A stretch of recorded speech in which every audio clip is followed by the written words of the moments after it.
Hay silencios que se instalan en el pecho como una piedra fría y nunca se van del todo. Yo conozco ese silencio. Lo conozco desde aquella tarde de julio cuando colgué el teléfono y me quedé sentado en mi mecedora, escuchando apenas el tic-tac del reloj de pared que perteneció a mi padre, sintiendo como algo dentro de mí se quebraba sin hacer ruido. No hubo gritos, no hubo portazos.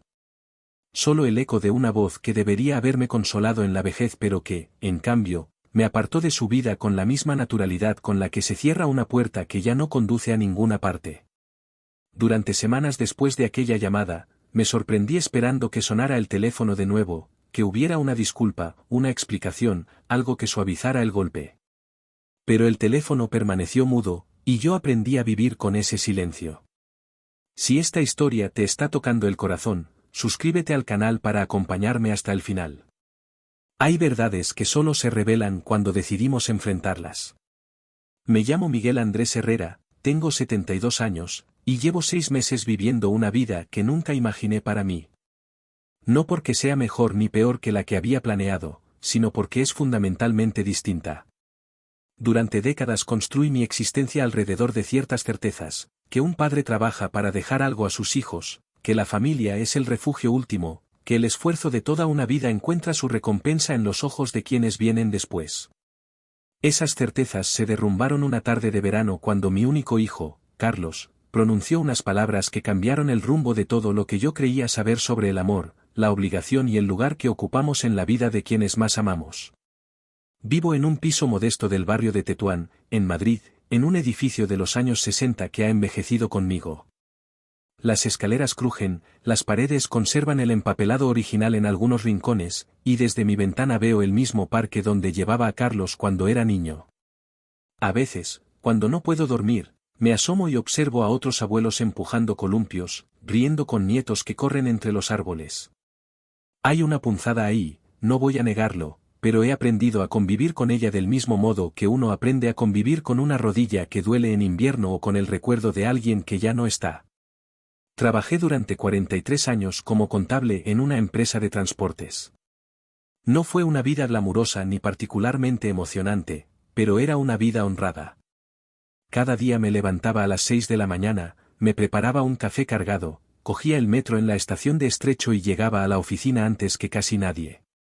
Mi jefe, el señor Quintana, solía decir que yo era el alma numérica de la empresa, que sin mis balances trimestrales estaríamos perdidos.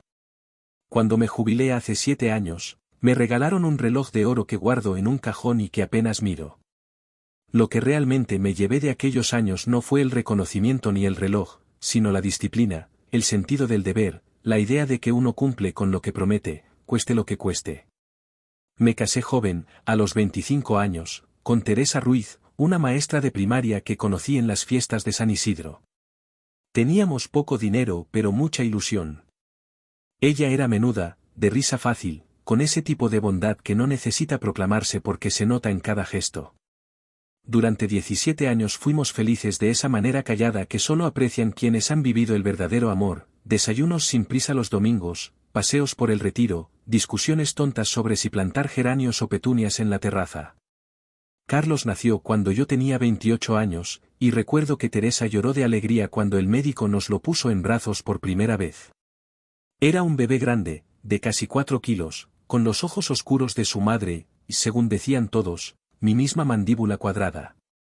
Teresa murió cuando Carlos tenía apenas 11 años. Fue un cáncer de páncreas que avanzó con una velocidad devastadora. En 6 meses pasó de ser una mujer vibrante a una sombra frágil que apenas podía sostener una taza de té. La última noche, en el hospital, me tomó la mano con una fuerza que no parecía posible en alguien tan consumido y me dijo, con una voz que era apenas un susurro, prométeme que cuidarás bien de nuestro niño, Miguel. Que le enseñarás a ser bueno, a ser justo, a no olvidar de dónde viene. Yo se lo prometí, con lágrimas cayéndome por la cara sin control, y cumplí esa promesa con cada fibra de mi ser durante los años que siguieron. Criar a un hijo solo, en los años 90, no fue sencillo. Muchas mañanas me despertaba con el peso aplastante de la responsabilidad, era padre y madre a la vez, proveedor y consejero, el que cocinaba las lentejas y el que ayudaba con los problemas de matemáticas. Carlos era un niño inteligente pero retraído. La muerte de su madre lo había marcado de una forma que yo no siempre sabía cómo manejar. Se volvió callado, pasaba horas en su habitación leyendo cómics o armando maquetas de aviones. Intenté acercarme de todas las formas que conocía, lo llevaba al fútbol los sábados aunque nunca me había interesado el deporte, preparaba sus platos favoritos aunque la cocina nunca fue mi fuerte, me sentaba a su lado cada noche antes de dormir y le preguntaba cómo le había ido el día, aunque muchas veces solo recibía monosílabos por respuesta. Cuando Carlos cumplió 18 años e ingresó en la Universidad Complutense para estudiar Administración de Empresas, sentí un orgullo inmenso. Era el primero de nuestra familia en acceder a la universidad. Mi padre había sido albañil, el suyo también. Yo había llegado a contable gracias a un curso nocturno y mucho esfuerzo, pero Carlos tendría un título universitario, oportunidades que yo nunca tuve. Durante esos años, me privé de muchas cosas para pagarle la matrícula, los libros, incluso un piso compartido cerca de la facultad para que no perdiera horas en el metro. Comía menos, aplazaba arreglos en casa, no me compraba ropa nueva. No me importaba. Cada sacrificio me parecía una inversión en su futuro, en la continuidad de algo que Teresa y yo habíamos empezado juntos. Carlos conoció a Laura en tercer curso. Ella estudiaba periodismo, venía de una familia acomodada de Salamanca, y la primera vez que la trajo a casa me pareció educada pero distante. Tenía esa seguridad que da crecer sin preocupaciones económicas, hablaba con soltura sobre temas que yo apenas conocía, y noté desde el principio que me miraba con una especie de condescendencia amable. Durante la cena, que había preparado con esmero, apenas probó la fabada que tanto le gustaba a Carlos y comentó, con una sonrisa que no llegaba a los ojos, que ella normalmente comía más ligero. No dije nada. Quería que mi hijo fuera feliz, y si Laura lo hacía feliz, yo aprendería a aceptarla. Se casaron 3 años después de graduarse.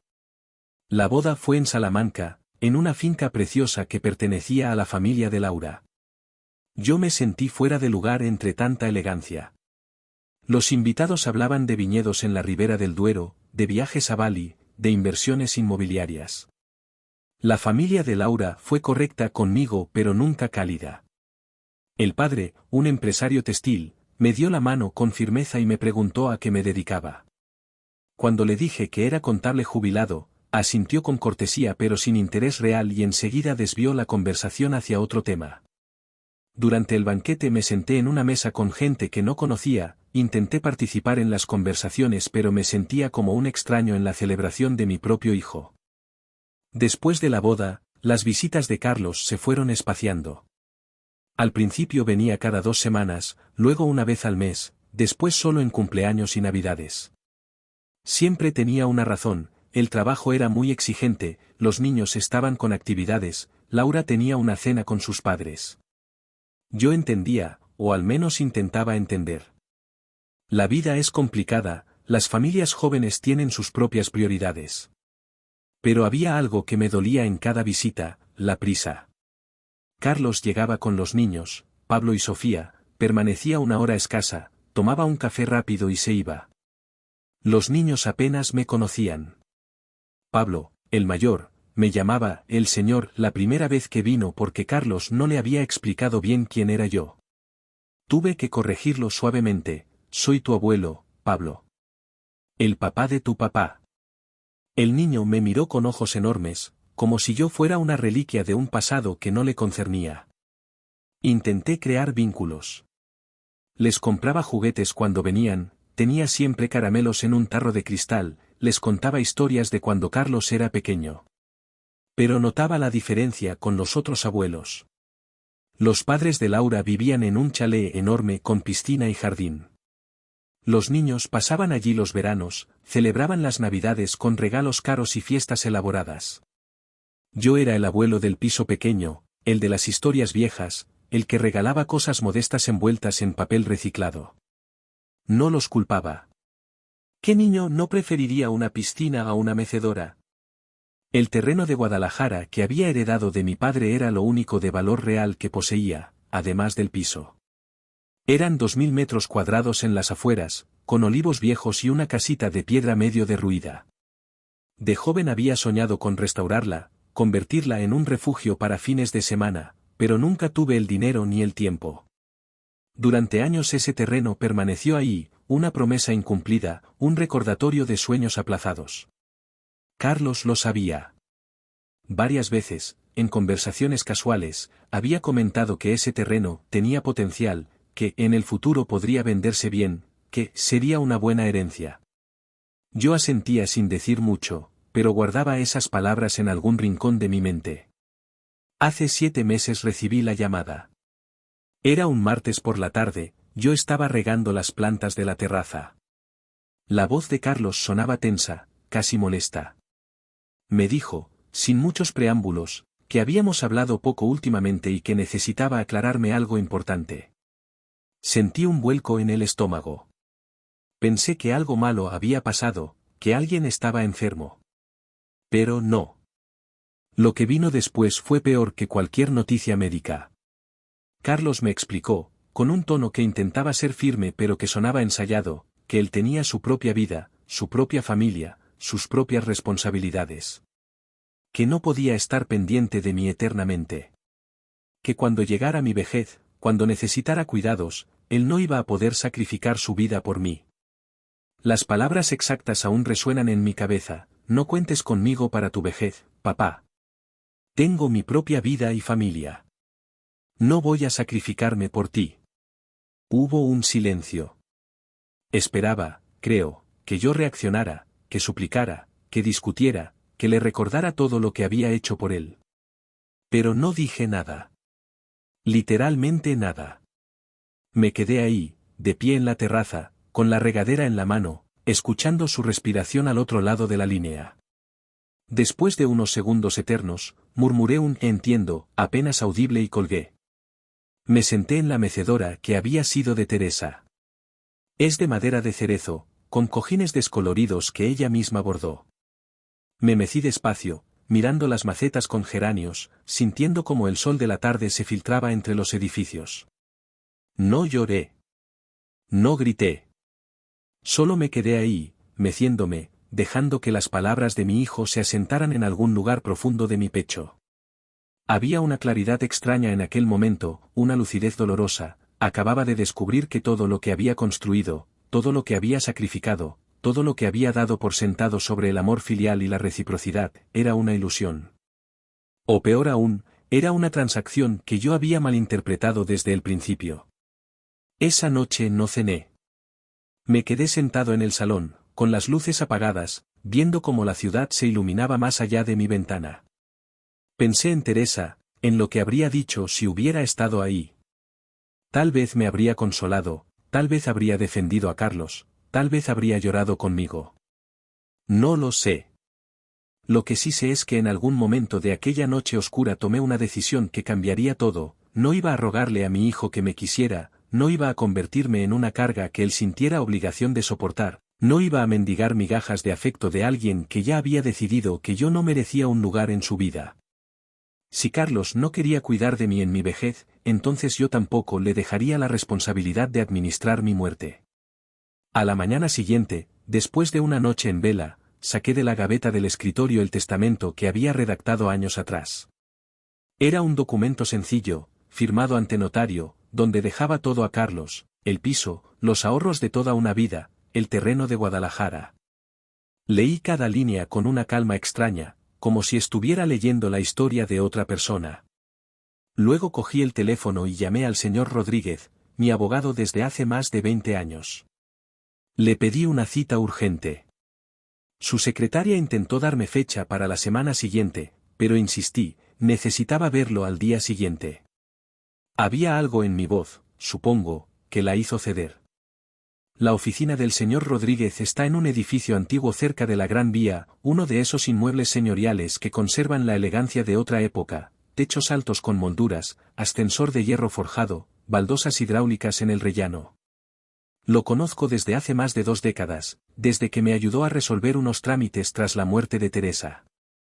Es un hombre menudo, de casi mi edad, con gafas de pasta gruesa y esa parsimonia de quien ha visto demasiadas tragedias humanas para sorprenderse ya de nada.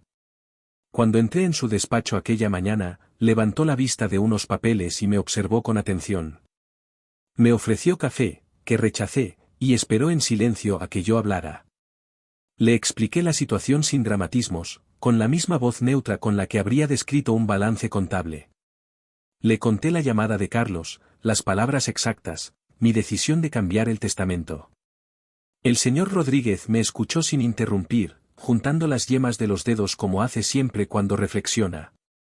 Cuando terminé, se quitó las gafas, las limpió con un pañuelo y me preguntó, con genuina curiosidad, «Miguel, ¿estás seguro de esto? No es una decisión que debas tomar en caliente, movido por el dolor». Le respondí que llevaba pensándolo toda la noche, que nunca había estado más seguro de nada. No era venganza, le expliqué, aunque sabía que podría parecerlo. Era otra cosa, dignidad, tal vez, o supervivencia emocional. No iba a dejarle mi patrimonio a alguien que me había dejado claro que yo era prescindible en su vida.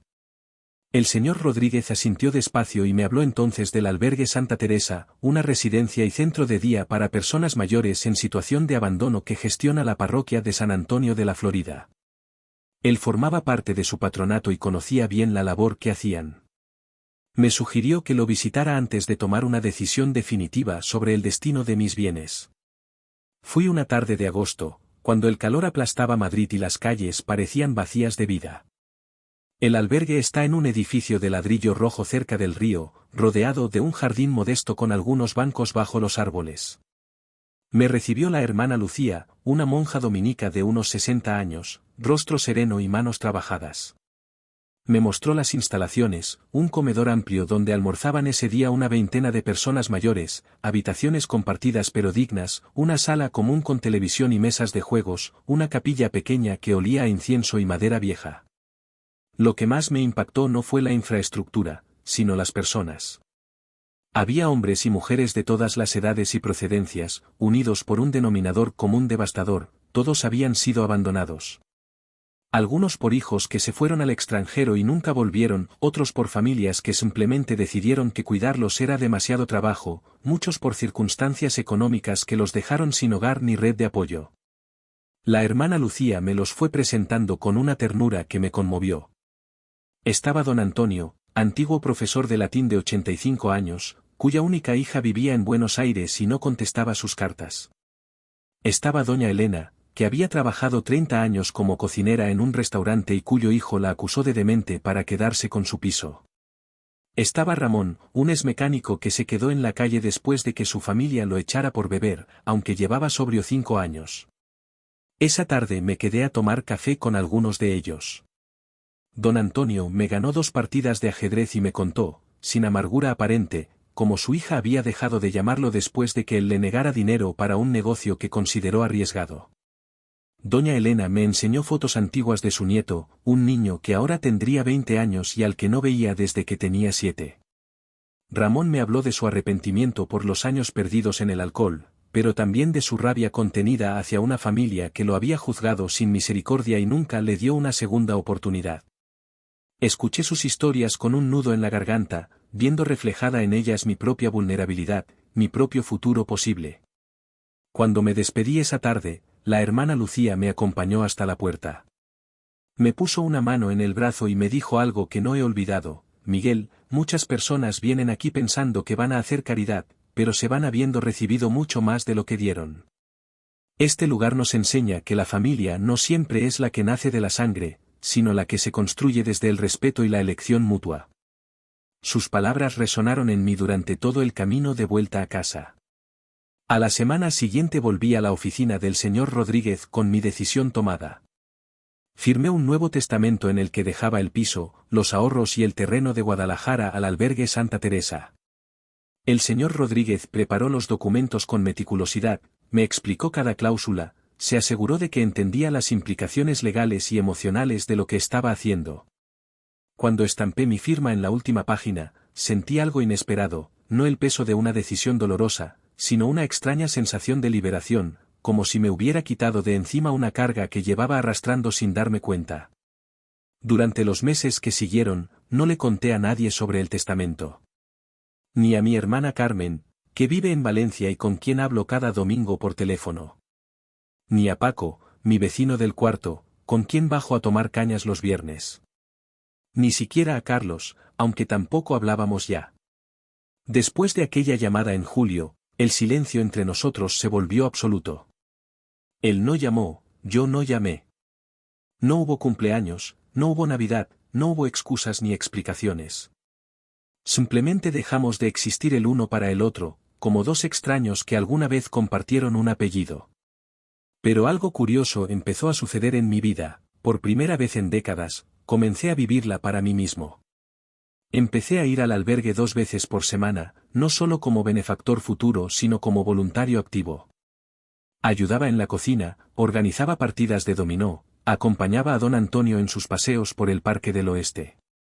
Descubrí que había un placer genuino en ser útil sin esperar nada a cambio, en compartir tiempo con personas que valoraban mi presencia simplemente porque estaba ahí, sin agendas ocultas ni obligaciones forzadas. Don Antonio se convirtió en un amigo verdadero. Nos reuníamos cada martes por la tarde para jugar al ajedrez y hablar de todo, de política, de literatura, de los cambios que había sufrido Madrid a lo largo de nuestras vidas. Tenía una mente brillante y una cultura vastísima que había cultivado durante décadas de soledad. Me prestaba libros de su pequeña biblioteca personal, Séneca, Marco Aurelio, Montaigne. Leíamos juntos pasajes sobre la vejez, sobre la aceptación, sobre el arte de soltar lo que no se puede retener.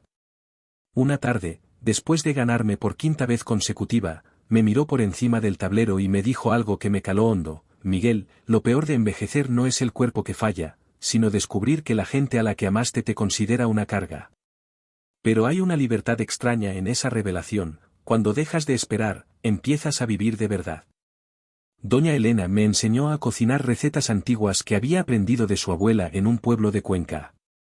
Los jueves por la tarde nos juntábamos en la cocina del albergue y preparábamos gazpachos manchegos, morteruelos, migas ruleras. Mientras cocinábamos, me contaba historias de su infancia en la posguerra, del hambre que pasaron, de la solidaridad entre vecinos que compartían lo poco que tenían. Me hablaba también de su hijo, un abogado exitoso que la visitó una sola vez en el albergue, miró el lugar con desprecio apenas disimulado y nunca volvió. Le avergüenzo, me confesó un día mientras removía un guiso, sin resentimiento pero con una tristeza profunda. Avergüenzo su éxito, su vida ordenada, su imagen pública. Soy el recordatorio de que viene de un lugar humilde, y eso no encaja con la persona que quiere ser. Ramón, el exmecánico, era distinto. Más joven que don Antonio y doña Elena, apenas 62 años, conservaba una energía física impresionante. Se ocupaba del mantenimiento del albergue, arreglaba todo lo que se rompía, cuidaba el jardín con dedicación casi obsesiva. Una tarde lo ayudé a podar los rosales y me contó su historia completa. Había sido un buen mecánico, con su propio taller, hasta que una serie de problemas económicos lo llevaron a beber. La bebida destruyó su matrimonio, alejó a sus 2 hijas, arruinó su negocio. Cuando tocó fondo y decidió rehabilitarse, su familia ya había decidido que era un caso perdido. Llevaba 5 años sobrio, trabajaba duro, había intentado contactar con sus hijas docenas de veces. Nada. Lo habían borrado de sus vidas. Lo que más duele, me dijo mientras cortaba una rama seca, no es que no me perdonen por lo que hice, sino que no me den la oportunidad de demostrar que he cambiado. Inspirado por estas personas, empecé a hacer cosas que había postergado toda mi vida. Compré una guitarra española de segunda mano en una tienda de lavapiés y me apunté a clases para principiantes en un centro cultural del barrio. A mi edad, con los dedos rígidos y la memoria musical inexistente, el progreso era lento y frustrante, pero había un placer particular en ese desafío. Mi profesor, un chico venezolano de 30 años llamado Javier, tenía una paciencia infinita. Me enseñaba acordes básicos, canciones sencillas de Serrat y Sabina, y nunca se burlaba cuando me equivocaba. Don Miguel, me decía con una sonrisa, la música no tiene edad. Mi abuelo empezó a tocar el 4 a los 75 y se convirtió en el alma de todas las fiestas familiares. También empecé a viajar. Viajes modestos, en autobús o tren, a lugares de España que siempre quise conocer pero había pospuesto esperando que Carlos quisiera acompañarme.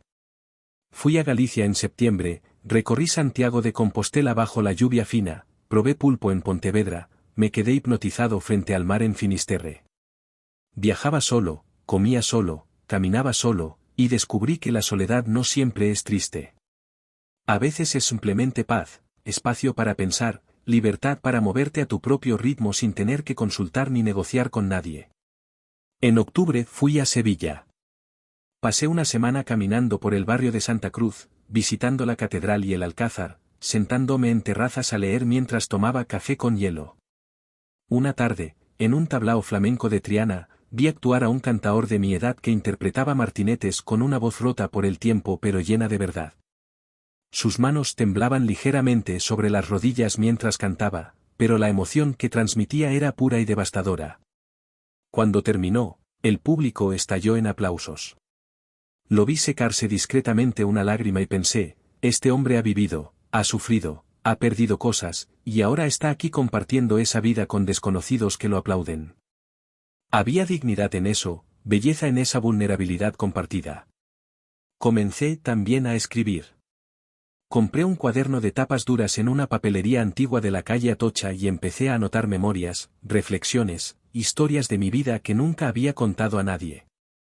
Escribía sobre mi padre el albañil, sobre los veranos en el pueblo de Guadalajara, sobre el día que conocí a Teresa, sobre el parto de Carlos, sobre la agonía de mi esposa en aquel hospital triste.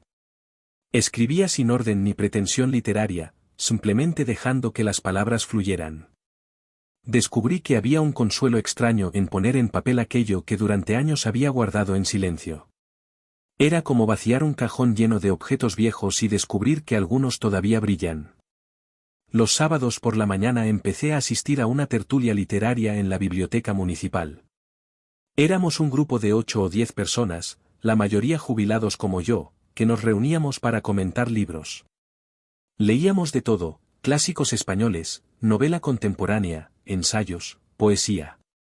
Las discusiones eran a veces acaloradas, siempre interesantes. Conocí ahí a Marta, una ex enfermera viuda de 70 años, inteligente y mordaz, con opiniones tajantes sobre todo. Nos hicimos amigos. A veces, después de la tertulia, íbamos a tomar vermut y seguíamos hablando de libros pero también de vida, de hijos que decepcionan, de sueños abandonados, de cómo reinventarse cuando ya parece tarde para todo. En diciembre, cuando Madrid se llenaba de luces navideñas y la gente compraba regalos y organizaba cenas familiares, yo pasé la Nochebuena en el albergue. La hermana Lucía había organizado una cena especial, pavo asado, turrón, champán barato pero alegre. Éramos una treintena de personas sin familia o sin familia que quisiera tenerlos esa noche. Comimos, cantamos villancicos viejos, don Antonio recitó un poema de Machado que hizo llorar a más de uno.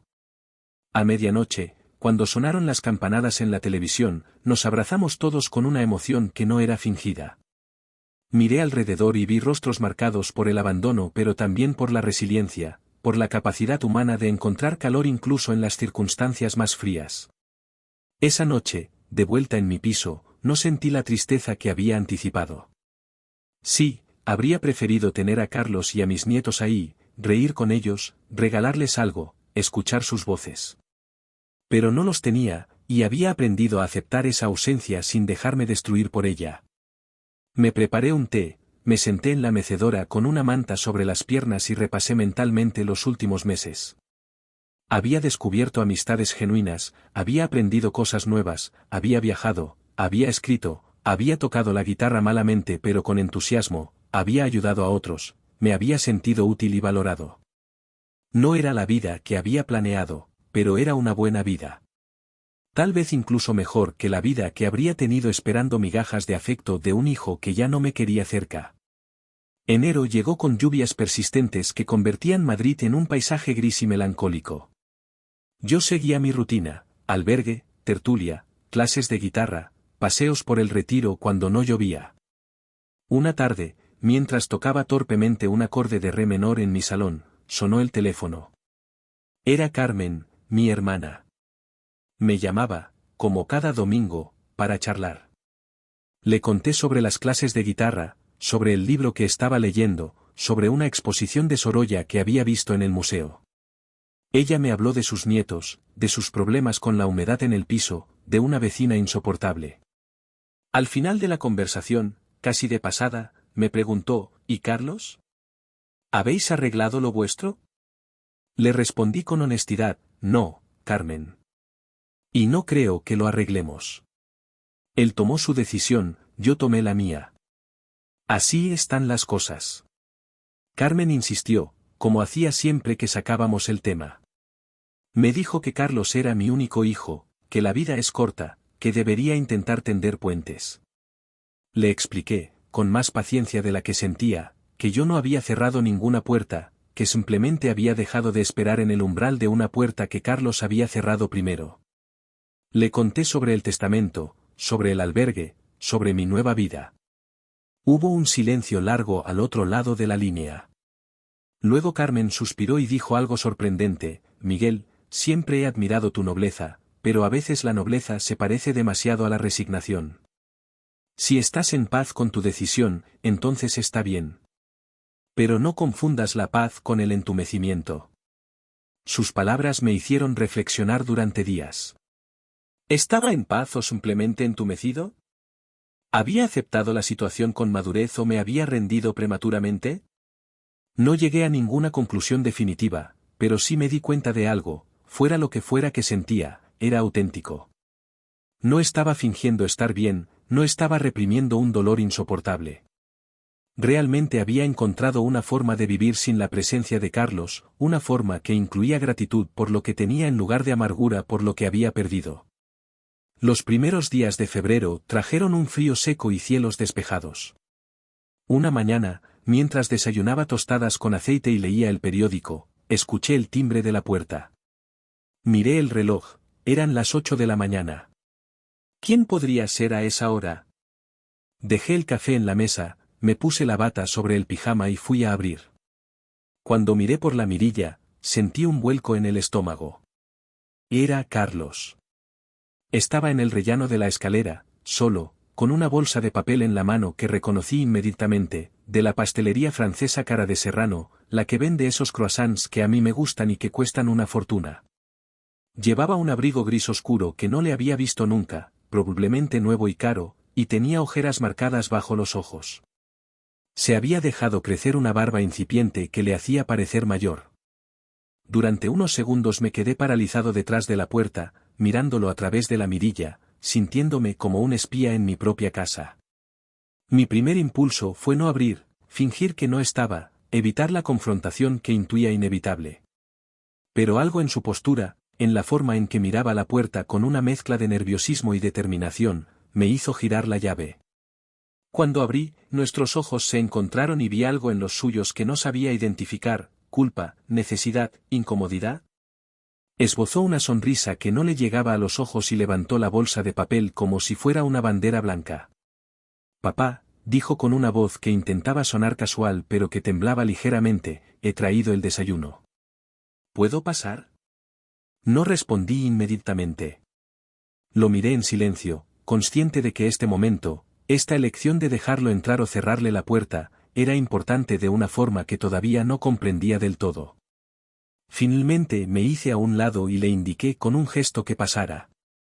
Caminó hacia la cocina con una familiaridad que me resultó dolorosa. Conocía este piso, había crecido aquí, pero ahora se movía por él como un visitante que intenta recordar un lugar que conoció hace mucho tiempo. Dejó la bolsa sobre la mesa de la cocina, justo al lado de mi taza de café a medio terminar y del periódico abierto en la sección de esquelas, como siempre. Se quitó el abrigo y lo colgó en el respaldo de una silla. Llevaba un jersey de cachemira azul marino y vaqueros oscuros. Se veía próspero, cuidado, exitoso. Me miró y preguntó, ¿tienes más café? Asentí y saqué otra taza del armario. Nos sentamos uno frente al otro en la pequeña mesa de la cocina donde habíamos compartido miles de desayunos cuando él era niño. Abrió la bolsa de papel y sacó los croissants, todavía tibios, con ese olor a mantequilla que llenó la cocina. Partió uno por la mitad, me pasó la mitad mayor y se quedó con la menor, un gesto automático que me recordó a cuando era pequeño y siempre me daba el trozo más grande de cualquier cosa que compartiéramos.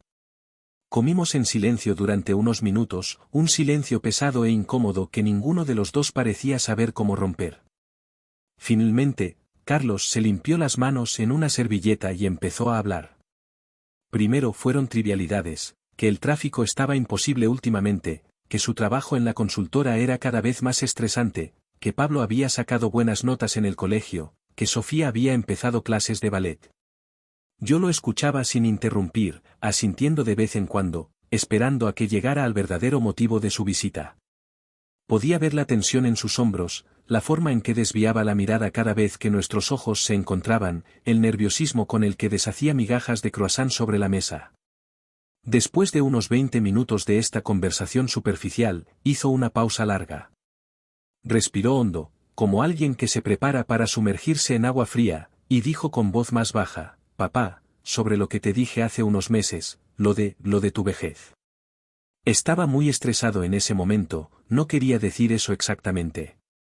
Las cosas en el trabajo estaban muy mal y Laura y yo estábamos discutiendo mucho, no sé, exploté contigo de una forma que no era justa.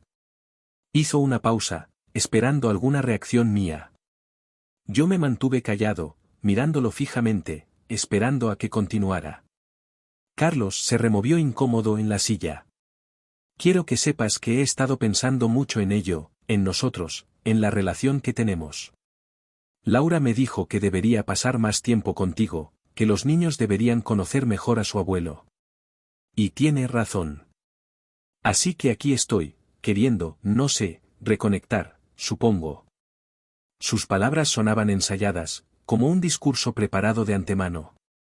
Había algo mecánico en su tono, algo que no terminaba de sonar genuino. Bebí un sorbo de café, dejé la taza sobre la mesa con cuidado y le pregunté con calma: «Carlos, ¿por qué estás aquí hoy? ¿Qué ha cambiado realmente en estos 6 meses?» La pregunta pareció descolocarlo. Parpadeó varias veces, abrió la boca para responder pero no le salieron palabras inmediatamente. Finalmente murmuró algo sobre que había reflexionado, que se había dado cuenta de que la familia es importante, que no quería que los niños crecieran sin conocer a su abuelo. Pero había algo en su mirada que no cuadraba con sus palabras, algo esquivo y ansioso que me puso en alerta. Insistí, con voz suave pero firme: «Eso está muy bien, hijo, pero me cuesta creer que después de 6 meses de silencio absoluto aparezcas aquí una mañana de febrero solo porque has reflexionado. Dime la verdad. ¿Qué pasa?» El silencio que siguió fue denso y revelador. Vi cómo Carlos luchaba internamente, cómo pesaba sus opciones, cómo decidía cuánto podía o debía decirme. Se pasó una mano por la cara, un gesto que hacía desde niño cuando estaba nervioso, y empezó a hablar con voz menos segura: «Está bien, hay más. En el trabajo están haciendo recortes importantes. No me han despedido, todavía no, pero la situación es inestable. Y Laura y yo estamos pensando en cambiar de piso, algo más grande, los niños están creciendo y necesitan más espacio. Hemos visto un chalet en las afueras que nos gusta mucho, pero es caro, obviamente». Ahí estaba. Empezaba a vislumbrar el verdadero motivo de su visita.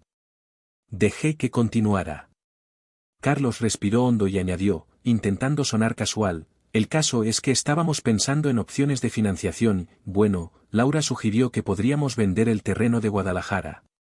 Ya sabes que está ahí sin uso, que se está deteriorando, que podrías sacar un buen dinero por él ahora que la zona se está revalorizando.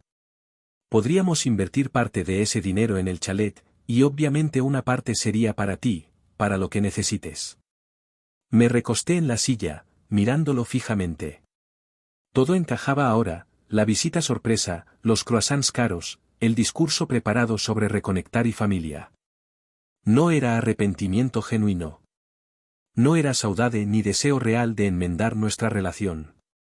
Era necesidad económica disfrazada de reconciliación. Carlos debió ver algo en mi expresión porque empezó a hablar más rápido, justificándose: «No es solo por el dinero, papá. Es que tiene sentido, ¿no? Ese terreno lleva años abandonado. Tú no vas a hacer nada con él. Podría venderse ahora a buen precio y todos nos beneficiaríamos. Es ser prácticos, simplemente». Le dejé terminar. Cuando se quedó callado, esperando mi respuesta con una ansiedad mal disimulada, tomé mi taza de café, di un sorbo largo y despacio, y dejé que el silencio se instalara entre nosotros. Podía ver cómo la impaciencia crecía en él, cómo sus dedos tamborileaban nerviosamente sobre la mesa. Finalmente, dejé la taza y le dije con una voz tranquila y firme: Carlos, hace 6 meses cambié mi testamento.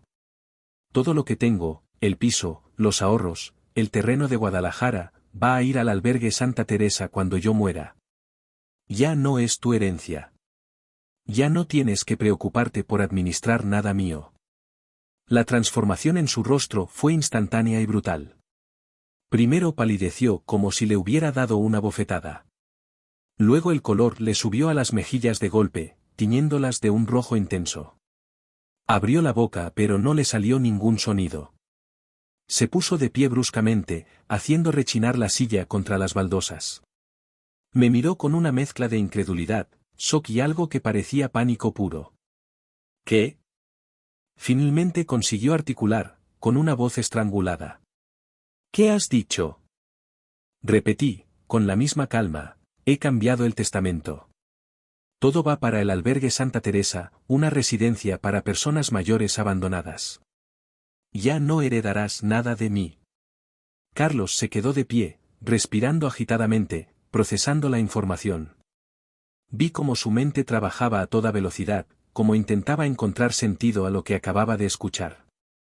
Cuando volvió a hablar, su voz era una mezcla de indignación y desesperación: pero papá, yo soy tu hijo. ¿Tu único hijo? No puedes hacer eso. He trabajado, te he ayudado, Lo interrumpí suavemente pero con firmeza: ¿me has ayudado? ¿Cuándo, Carlos? ¿Cuándo fue la última vez que viniste a verme sin necesitar algo o sin traer a los niños para que yo los cuidara mientras tú y Laura os ibais de fin de semana? ¿Cuándo fue la última vez que me llamaste solo para preguntarme cómo estaba, sin agenda oculta? El silencio que siguió fue demoledor. Carlos abrió la boca varias veces, intentando encontrar argumentos, ejemplos, pruebas de que sí había sido un buen hijo. Pero ambos sabíamos la verdad. Entonces empezó a traer recuerdos viejos, como hace la gente cuando se siente acorralada. Me recordó que había estudiado mucho en la universidad, que siempre sacó buenas notas, que consiguió un buen trabajo, que me hizo sentir orgulloso. Le escuché pacientemente y luego respondí: todo eso es verdad, Carlos. Y estuve orgulloso de ti, lo sigo estando. Pero esas cosas las hiciste por ti, para tu futuro, no por mí. Y está bien que así sea. Los hijos no tienen que vivir para sus padres. Pero tampoco los padres tienen que vivir para dejar una herencia a hijos que los ven como una carga. Vi cómo mis palabras lo golpeaban. Se dejó caer de nuevo en la silla, con los hombros caídos, mirando fijamente la mesa. Pasó un minuto largo sin que ninguno dijera nada. Finalmente, con voz mucho más baja, casi un susurro, preguntó: ¿esto es por lo que dije aquel día? ¿Es venganza? Negué con la cabeza. No es venganza, Carlos. Es aceptación. Aceptar lo que me dijiste, que no cuente contigo para mi vejez. Pues bien, no cuento contigo. He hecho otros planes, he encontrado otro propósito para lo que he construido durante toda mi vida. Le conté entonces sobre el albergue Santa Teresa. Le hablé de don Antonio, el profesor de latín que su hija abandonó en Buenos Aires. De doña Elena, la cocinera cuyo hijo la acusó de demente para quedarse con su piso. De Ramón, el mecánico sobrio que su familia nunca perdonó. Le expliqué que en esos 6 meses había aprendido algo fundamental, que la familia no siempre es quien comparte tu sangre, sino quien comparte tu vida, tu tiempo, tu vulnerabilidad. Le dije que en ese albergue había encontrado personas que me valoraban simplemente por estar presente, por escucharlas, por jugar al ajedrez con ellas, por cocinar a su lado. Carlos me escuchaba con una expresión que iba cambiando gradualmente, de la indignación inicial a algo más complejo, una mezcla de vergüenza, tristeza y quizás, solo quizás, un atisbo de comprensión. Cuando terminé de hablar, preguntó con voz temblorosa: ¿y yo? ¿Ya no significo nada para ti? La pregunta me dolió más de lo que esperaba. Respiré hondo antes de responder: significas mucho, Carlos. Eres mi hijo y siempre lo serás. Pero después de aquella llamada entendí que no puedo obligarte a quererme, a cuidarme, a incluirme en tu vida. Y no voy a mendigar un lugar en ella. Le expliqué que durante estos 6 meses había hecho cosas que nunca pensé que haría a mi edad, aprendí a tocar la guitarra, viajé solo por España, empecé a escribir mis memorias, hice amigos nuevos, me sentí útil y valorado en el albergue. Le dije que había descubierto una versión de mí mismo que no conocía, una versión que no dependía de ser padre ni de ser proveedor de una herencia, sino simplemente de ser Miguel, un hombre de 72 años que todavía tenía cosas que ofrecer al mundo. Y que esa libertad, esa capacidad de elegir cómo vivir mis últimos años sin la presión de tus expectativas ni de tu posible abandono, era lo más valioso que había ganado. Carlos se quedó mirándome como si me viera por primera vez. Había lágrimas en sus ojos, contenidas pero visibles. Abrió la boca para decir algo pero no le salieron palabras. Se puso de pie lentamente, cogió su abrigo del respaldo de la silla con movimientos torpes y mecánicos. En la puerta, se giró y me miró con una expresión devastada. Necesito tiempo para procesar esto, papá. Yo, no esperaba. Su voz se quebró. Asentí en silencio. Tómate todo el tiempo que necesites, hijo. Salió sin decir nada más, cerrando la puerta tras él con un cuidado exagerado, como si temiera que un golpe brusco pudiera romper algo irremediablemente. Me quedé solo en la cocina, mirando los restos del desayuno, los croissants a medio comer, las tazas con restos de café, las migas esparcidas sobre la mesa. Me levanté lentamente y empecé a recoger, con movimientos lentos y pensativos. Mientras lavaba las tazas bajo el agua tibia, dejé que las emociones me atravesaran sin resistencia, tristeza por lo que Carlos y yo habíamos perdido, alivio por haber dicho finalmente mi verdad, incertidumbre sobre lo que vendría después, y algo más. Algo que tardé un momento en identificar, orgullo.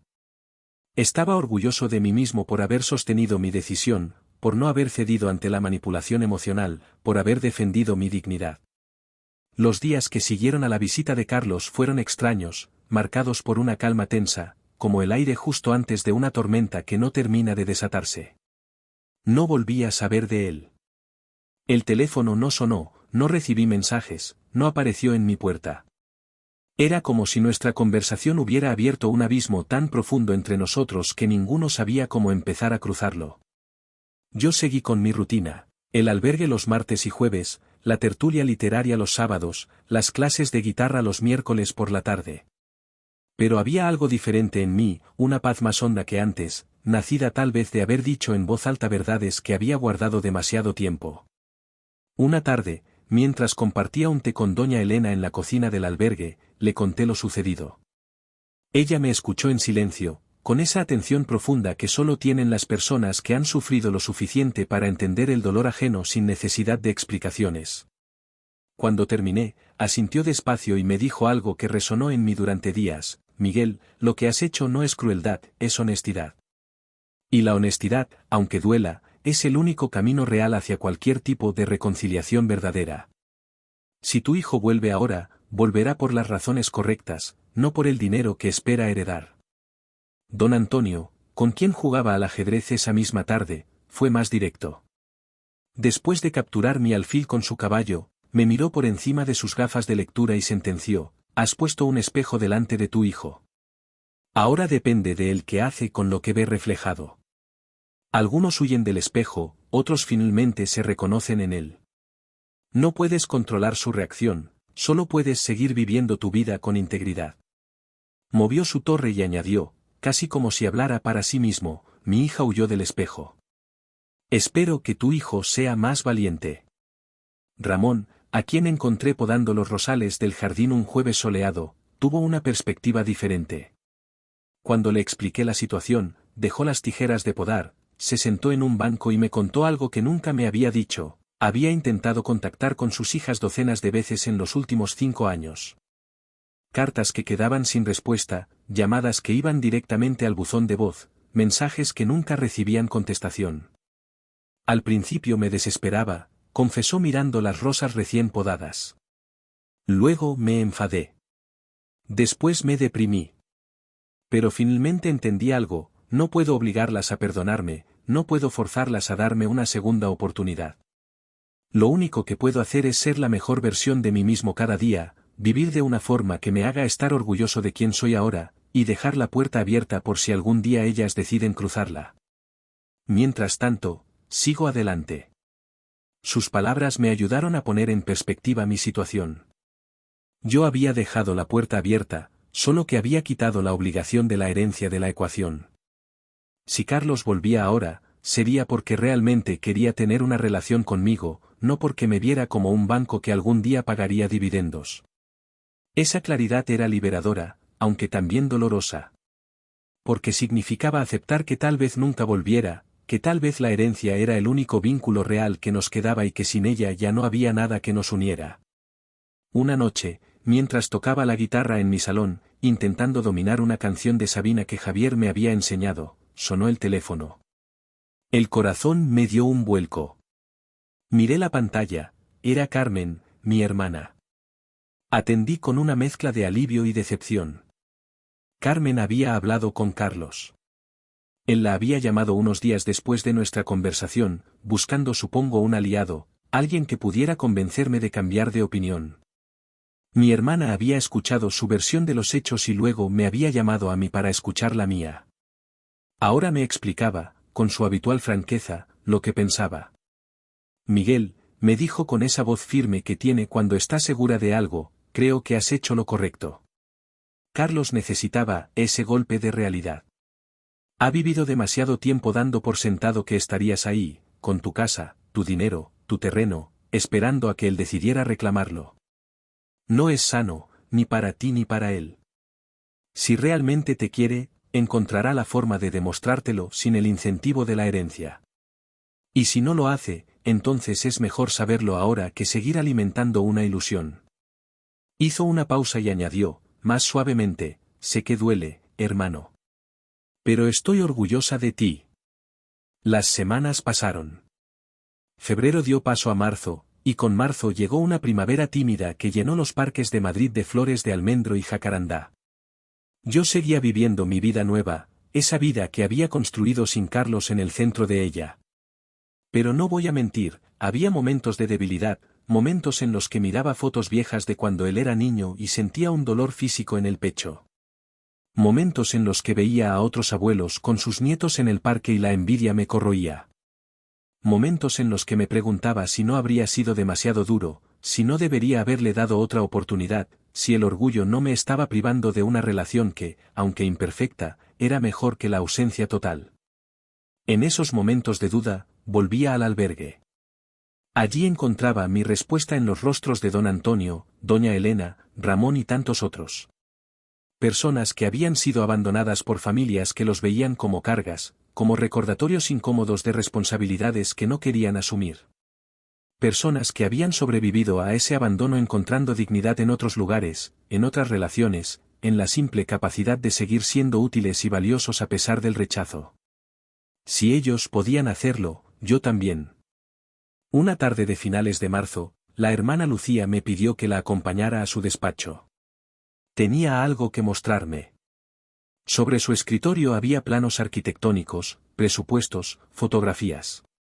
Me explicó que el patronato del albergue había decidido ampliar las instalaciones, querían construir una nueva ala con habitaciones individuales para quienes necesitaran más privacidad, una biblioteca, un taller de manualidades. El proyecto costaría mucho dinero, más de lo que tenían, pero habían empezado una campaña de donaciones y estaban aplicando a subvenciones. Me mostró los diseños con entusiasmo.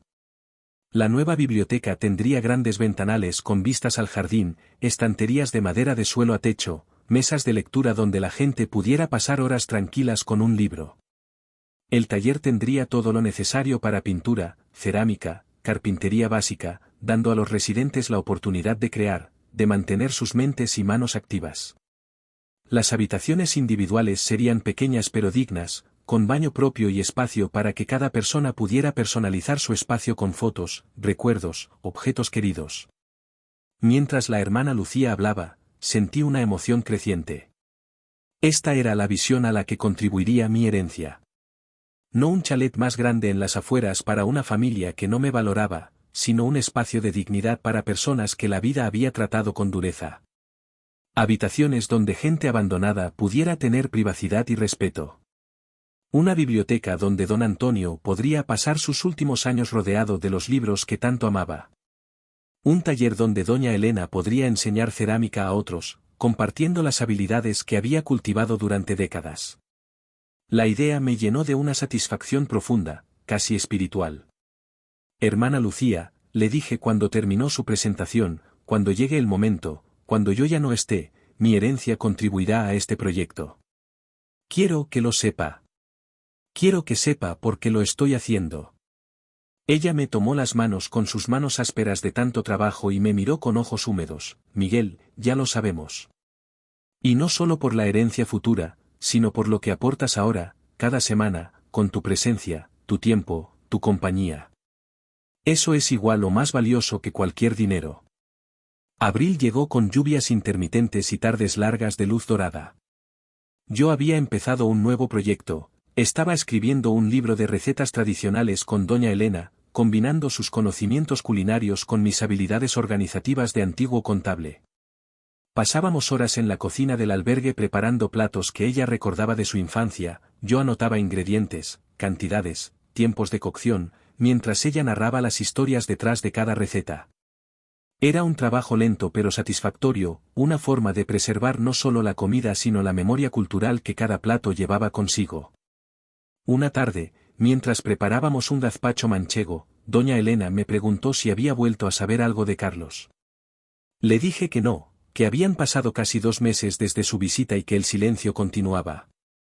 Ella dejó de picar tomates, se limpió las manos en el delantal y me miró con esa sabiduría que solo da la edad y el sufrimiento. A veces los hijos necesitan perder a sus padres antes de valorarlos. Y con perder no me refiero a que mueran, sino a perder el acceso incondicional, la certeza de que siempre estarán ahí pase lo que pase. Es una lección dura pero necesaria.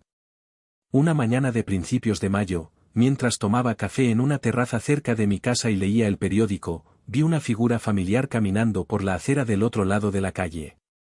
Era Laura, la esposa de Carlos. Iba sola, cargando bolsas de compra, con prisa como siempre.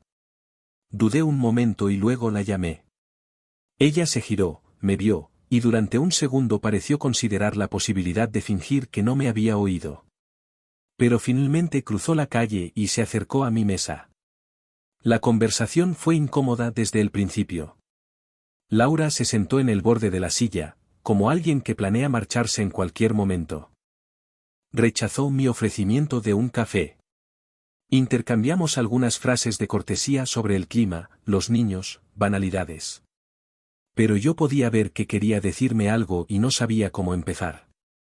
Finalmente, después de un silencio tenso, lo soltó. Miguel, Carlos está muy afectado por lo del testamento. No duerme bien, está irritable todo el tiempo, se ha peleado conmigo varias veces por esto. Creo que se siente culpable pero no sabe cómo manejarlo. La miré directamente y le pregunté, ¿y tú qué piensas, Laura? ¿Crees que he sido injusto? Ella desvió la mirada, jugueteó con el asa de una de sus bolsas de compra. Pasó un momento largo antes de que respondiera, y cuando lo hizo, su voz era más baja, casi vulnerable. Creo que Carlos se ha acostumbrado a tener ciertas seguridades. Y yo también, si soy honesta. Sabíamos que algún día heredaríamos el piso, el terreno. Lo teníamos en cuenta en nuestros planes. Pero más allá del dinero. Hizo una pausa, buscando las palabras. Creo que nunca pensó que realmente perderías. Que podrías tomar decisiones sin él, que tendrías tu propia vida más allá de ser su padre. Sus palabras me sorprendieron por su honestidad. Le agradecí la franqueza y le dije algo que había estado pensando mucho últimamente. Laura, yo no quiero castigar a Carlos. No cambié el testamento para herirlo sino para liberarme a mí mismo de una dinámica que me estaba haciendo daño. Durante años he vivido con la expectativa de que algún día él me necesitaría, me valoraría, querría estar cerca de mí. Pero esa expectativa solo me traía decepción. Ahora vivo para mí, para las personas que realmente están en mi vida ahora, no para una promesa futura que tal vez nunca se cumpla. Laura asintió lentamente. Se puso de pie, recogió sus bolsas, y antes de irse me dijo algo que me quedó grabado. Creo que Carlos necesita escuchar eso directamente de ti. No como una acusación, sino como una explicación. Tal vez entonces pueda empezar a entender. Se fue dejándome con mis pensambras y mi café ya frío. Esa noche, mientras tocaba la guitarra en mi salón, intentando perfeccionar un rasgueo que Javier me había enseñado la semana anterior, sonó el timbre. Miré el reloj, eran las 9 de la noche. ¿Quién podía ser a esa hora? Dejé la guitarra en su soporte y fui a abrir. Cuando miré por la mirilla, mi corazón se aceleró. Era Carlos. Pero no venía solo. A su lado estaban Pablo y Sofía, mis nietos, a quienes apenas había visto en los últimos años. Los tres se veían nerviosos, expectantes. Carlos tenía una expresión en el rostro que no le había visto antes, una mezcla de miedo, determinación y algo que se parecía peligrosamente a la humildad. Abrí la puerta despacio, sintiendo como mis manos temblaban ligeramente. Los tres estaban en el rellano, iluminados por la luz amarillenta del pasillo. Pablo tenía 11 años ahora, alto para su edad, con el pelo oscuro de su padre y los ojos claros de su madre. Sofía, de 8, me miraba con una mezcla de timidez y curiosidad, aferrándose a la mano de su padre. Carlos llevaba una caja de cartón bajo el brazo y tenía unas profundas ojeras que confirmaban lo que Laura me había dicho, no estaba durmiendo bien.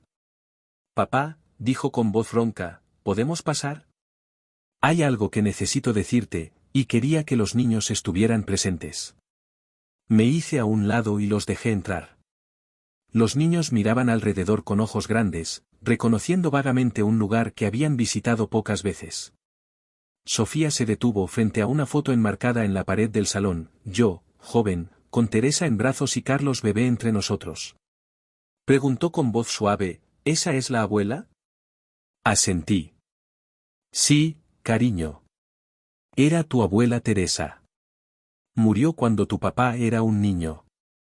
Carlos pidió a los niños que se sentaran en el sofá y ellos obedecieron en silencio, conscientes de que algo importante estaba sucediendo.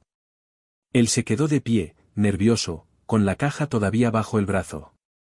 Finalmente la dejó sobre la mesa de centro y respiró hondo varias veces, como alguien que se prepara para saltar desde un acantilado.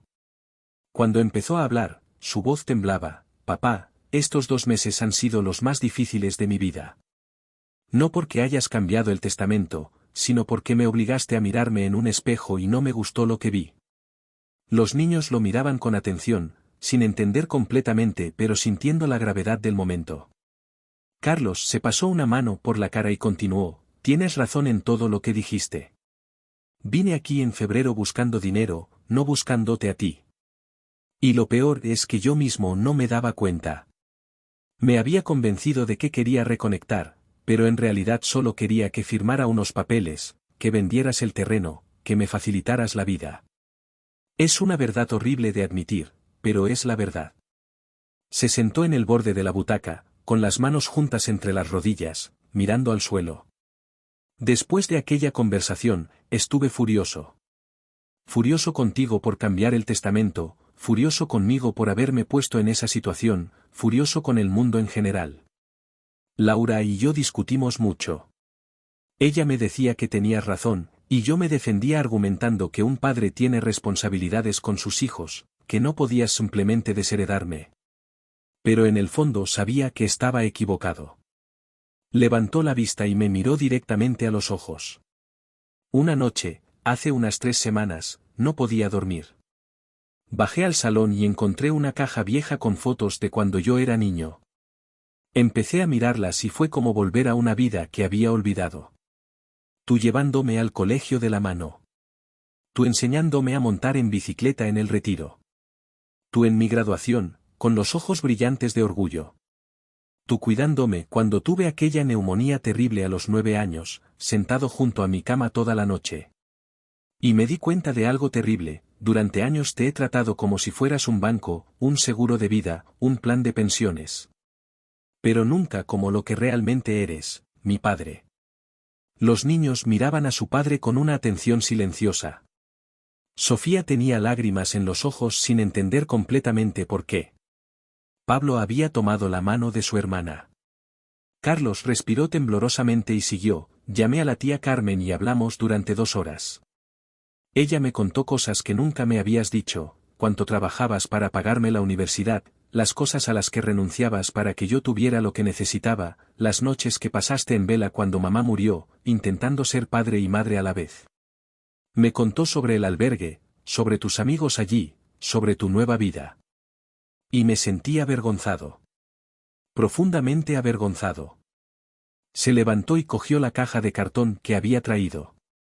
La abrió con manos temblorosas y empezó a sacar cosas, fotos viejas, dibujos que yo había hecho cuando era niño y que él había guardado, una postal que le envié desde un viaje de trabajo cuando tenía 6 años, un reloj de bolsillo que había pertenecido a mi padre y que yo le regalé cuando se graduó.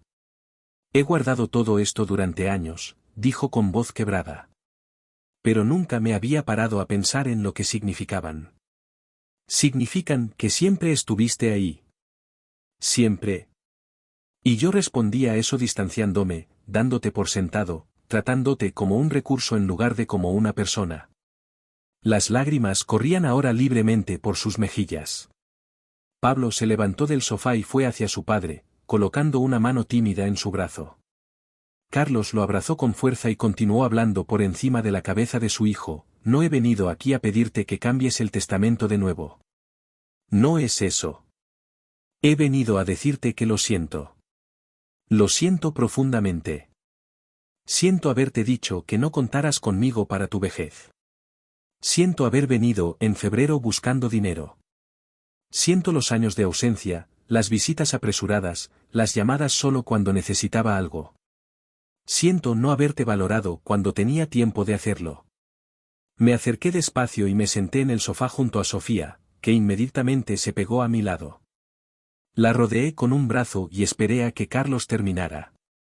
Él se limpió las lágrimas con el dorso de la mano y dijo: no espero que me perdones inmediatamente. No espero que todo vuelva a ser como antes, si es que alguna vez fue bueno. Solo quiero que sepas que he entendido. He entendido lo que intentabas enseñarme. Y necesito, empezar de nuevo. No por el dinero, no por la herencia, sino porque eres mi padre y te he echado de menos aunque no me daba cuenta hasta ahora.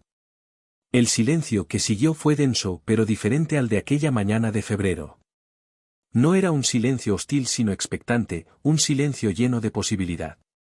Miré a mis nietos, Pablo, de pie junto a su padre, con lágrimas también en sus ojos jóvenes, Sofía, acurrucada contra mí como un pájaro herido buscando refugio. Luego miré a Carlos, a mi hijo, que me miraba con una vulnerabilidad que no veía en él desde que era niño. Respiré hondo, sintiendo el peso de décadas de expectativas, decepciones, esperanzas y dolores. Pensé en Teresa, en lo que me había dicho aquella última noche en el hospital, que le enseñara a ser bueno, a ser justo. Pensé en don Antonio y doña Elena, en las lecciones que me habían enseñado sobre el perdón y la dignidad. Pensé en la vida que había construido en estos 6 meses, una vida que era mía y que me hacía feliz de una forma que nunca pensé posible a mi edad. Finalmente hablé, con voz tranquila pero firme: Carlos, aprecio tu honestidad. Aprecio que hayas venido aquí, que hayas traído a los niños, que hayas admitido cosas que sé que te costó mucho reconocer. Eso requiere coraje y humildad. Hice una pausa, eligiendo las palabras con cuidado. Pero necesito que entiendas que el testamento no va a cambiar.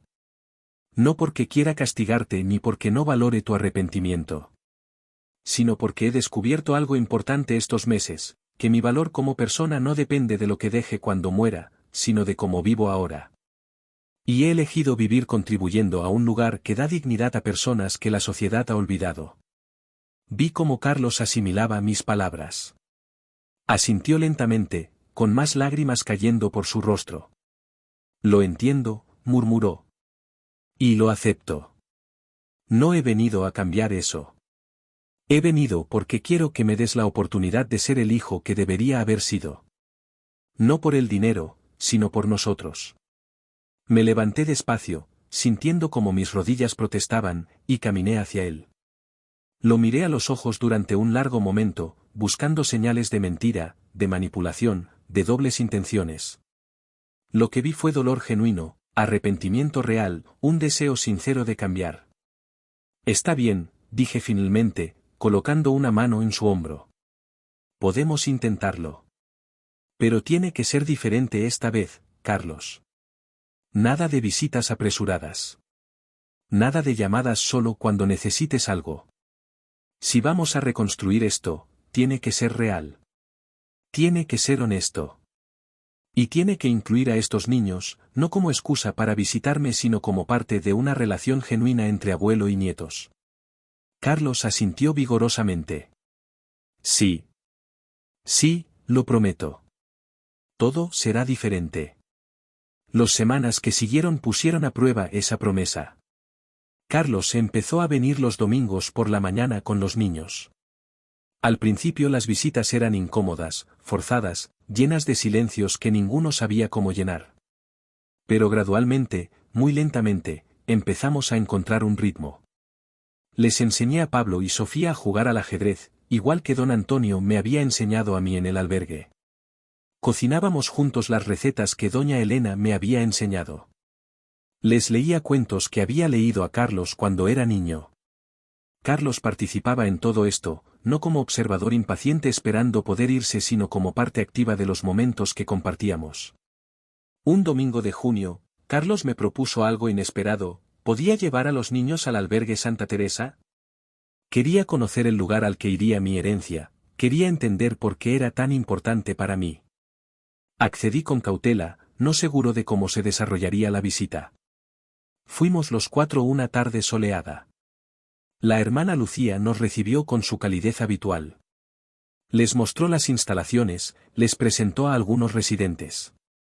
Don Antonio jugó una partida de ajedrez con Pablo y perdió deliberadamente en los últimos movimientos, celebrando la victoria del niño como si hubiera ganado un campeonato. Doña Elena le enseñó a Sofía cómo hacer figuras de cerámica básica en el taller. Ramón les mostró el jardín y les explicó cómo cuidar cada planta. Vi cómo Carlos observaba todo con atención silenciosa. Cómo escuchaba las historias que estos hombres y mujeres compartían sobre sus vidas, sobre sus familias que los habían abandonado, sobre cómo habían encontrado una segunda familia en este lugar. Después de un par de horas, cuando nos despedíamos, Carlos me pidió que camináramos un momento solos por el jardín.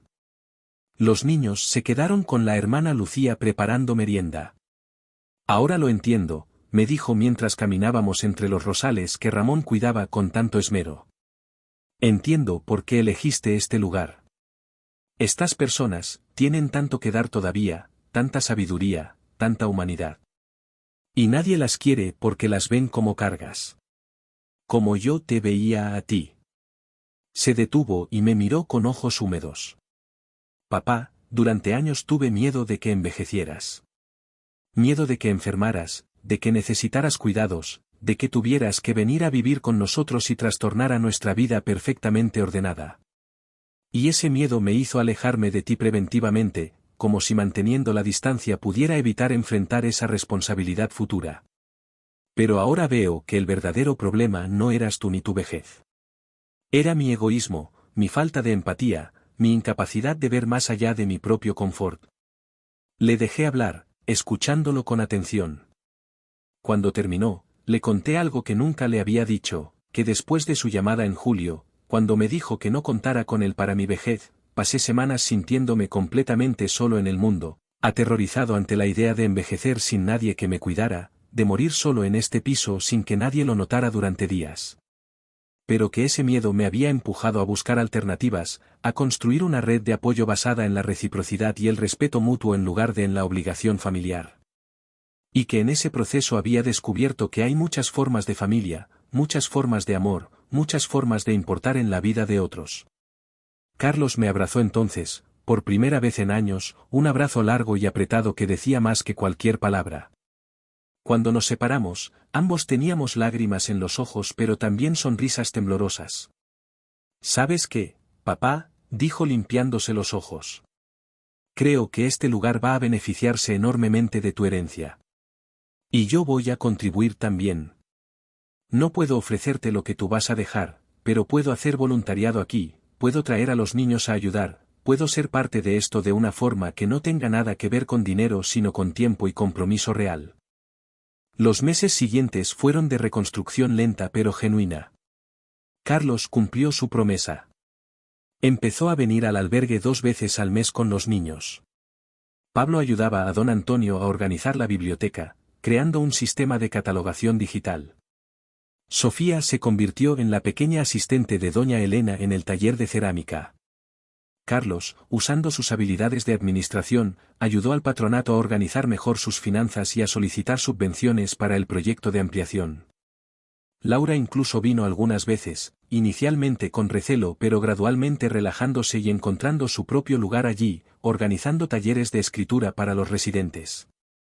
Una tarde de septiembre, mientras Carlos y yo tomábamos café en mi cocina después de una de sus visitas dominicales, me dijo algo que me conmovió profundamente: papá, estos últimos meses he aprendido más sobre lo que significa ser un buen hombre que en toda mi vida anterior.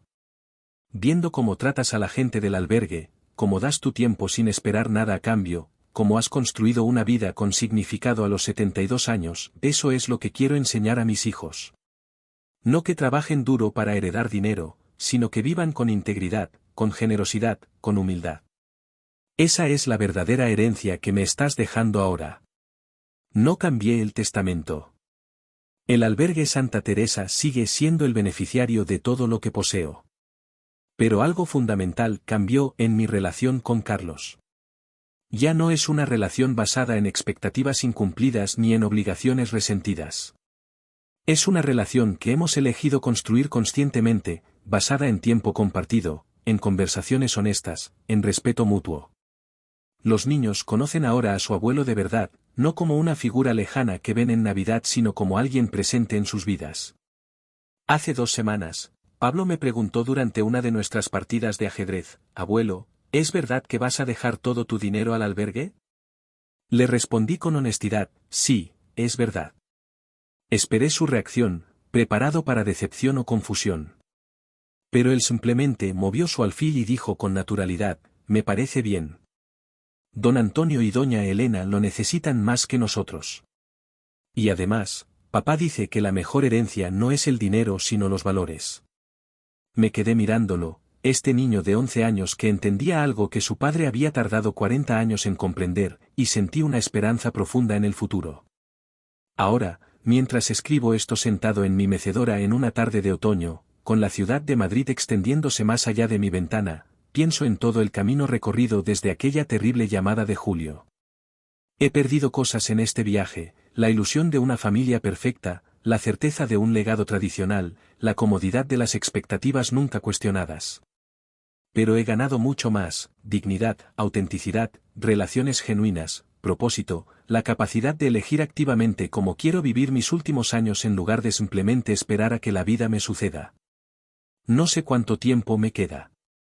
Podría ser 1 año, podrían ser 10.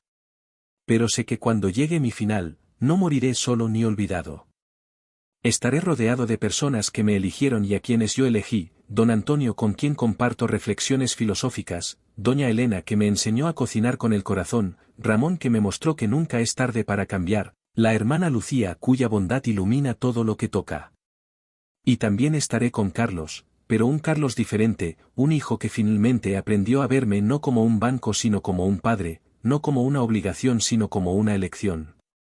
La verdad, descubrí, no destruye las relaciones. Las transforma. Y a veces esa transformación es dolorosa, devastadora incluso. Pero del otro lado de ese dolor hay algo más sólido, más real, más valioso que cualquier ilusión cómoda. Hay integridad. Hay respeto mutuo. Hay amor que no necesita justificarse porque simplemente es, sin condiciones ni expectativas, solo presencia genuina y elección consciente. Mi testamento permanece sin cambios. Pero mi vida, mi relación con mi hijo, mi sentido de propósito y pertenencia, todo eso ha cambiado de formas que nunca imaginé posibles. Y cuando finalmente cierro los ojos cada noche, ya no lo hago con miedo al abandono ni con resentimiento por las decepciones pasadas.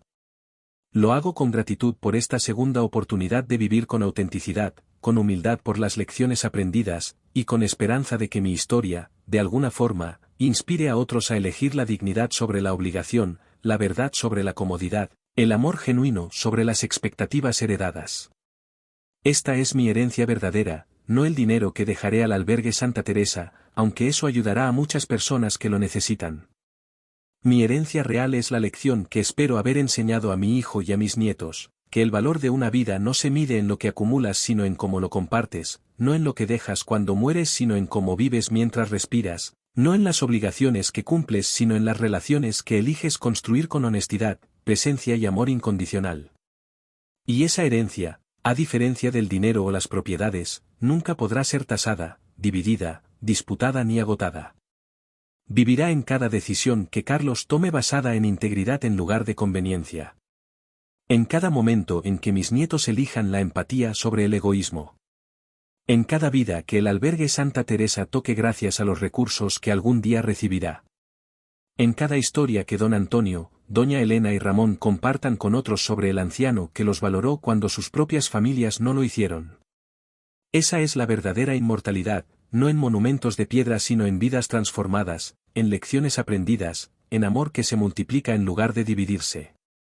Y sentado aquí, a mis 73 años cumplidos hace una semana en una fiesta que Carlos organizó con cuidado genuino, rodeado de familia elegida y familia recuperada, puedo decir con certeza que no cambiaría nada. Ni siquiera el dolor que me llevó hasta aquí. Porque ese dolor me enseñó a vivir con verdad. Y la verdad, por dolorosa que sea, siempre nos hace más libres.